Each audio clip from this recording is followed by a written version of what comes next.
I guess it's time to see what's new in Warframe this week, and we will start with the Archon hunt that I do believe, yep, it is the Azura Archon Shard from Burrell, which means Chippa will also be selling an Azura Archon Shard.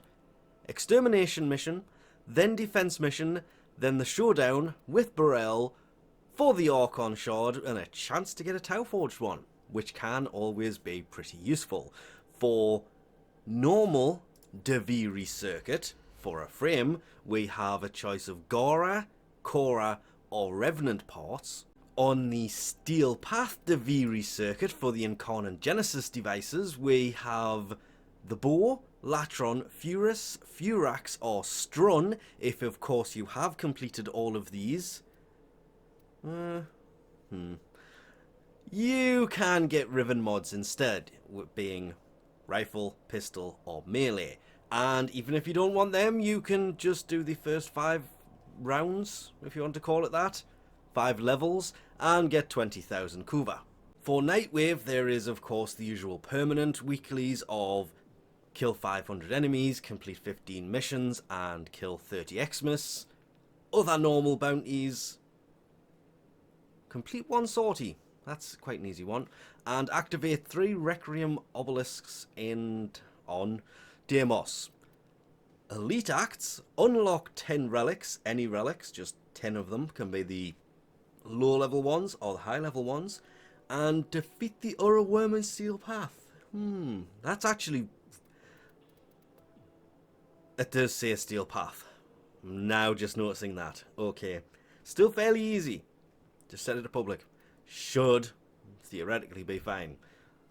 Though about 98% of my Duviri stuff was done in solo. Cred offerings this week. And it's gone back to named. No, thank you. There is the Wolf of Saturn 6 Bright Glyph, which means the background is blue instead of black. Prime example, the Dark Glyph is dark in the background. A little bit more concerned that I didn't notice that earlier. The bottom part of the image is actually a line across the top of the image. The image is misplaced. So we're getting bleed through from the bottom along the top of the image. Digital Extremes quality control playing up right there because it's also in the bright one. Yeah. Do like Revenant's alternate helmet. There is, of course, the usual, a bunch of different alternate helmets. Not really seeing any new ones. I mean, Ureli's is there. There is the Wolf Scroll for your K drive. Stop game. Gauss's Mag helmet is there.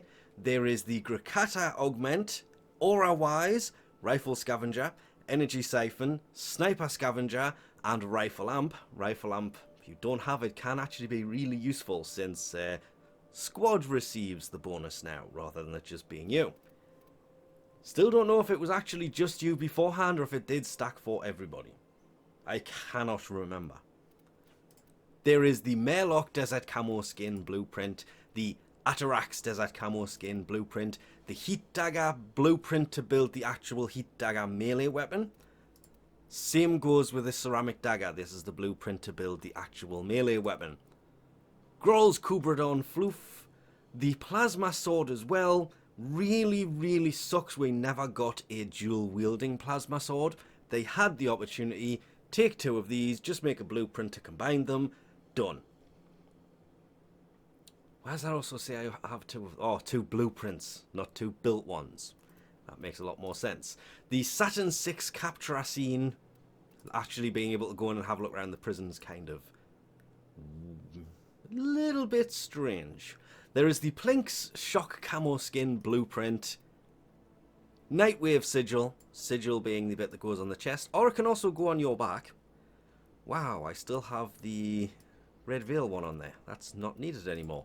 The Wolf Beacon, the only way to get the wolf to spawn in your missions to get a hold of the wolf sledge parts is to summon him in using the Wolf Beacon. You can have many, you can only use 1 per mission. And one day, I'm going to go to the highest level Steel Path mission there is, and summon him just for the fun of it. That's why there's 2 now instead of just 1. Augment wise, there is the Super Augment for accuracy while aiming, Rubico's minus 50% zoom, Latron's, I'm just going to call it double tap, and Nyx's Absorb Augment. Jumping over to Teshin, see what the Steel Path Honor Store brings this week, and it is the second worst thing he could bring, because I still cannot believe to this date it is still 75 Steel Essence. Shotgun one kind of makes sense. There's only so many kit guns,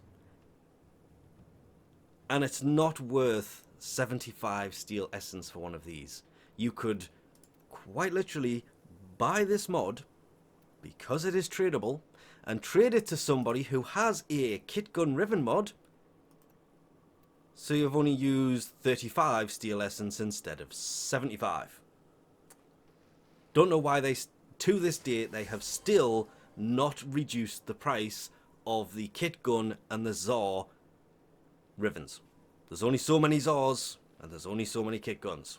And lastly, of course, don't forget this Friday, February the 23rd at 2 PM ET, they will be having Devstream 177, where they're going to go into more detail about their next update, Dante Unbound, which of course will be bringing a frame, Dante, that's where it gets its name from,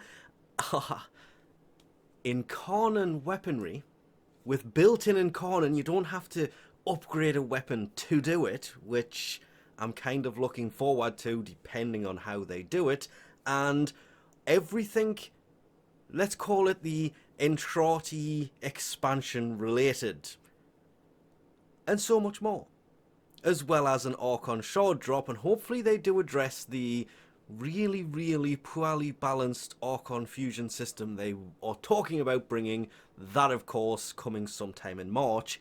We will find out when in March, because they are dating Dante Unbound, hopefully, because all they say is exciting dates to share, considering where they're doing it. Well, they did say March for this update, so they shouldn't be announcing it, like releasing it this week. But we'll have to wait and see.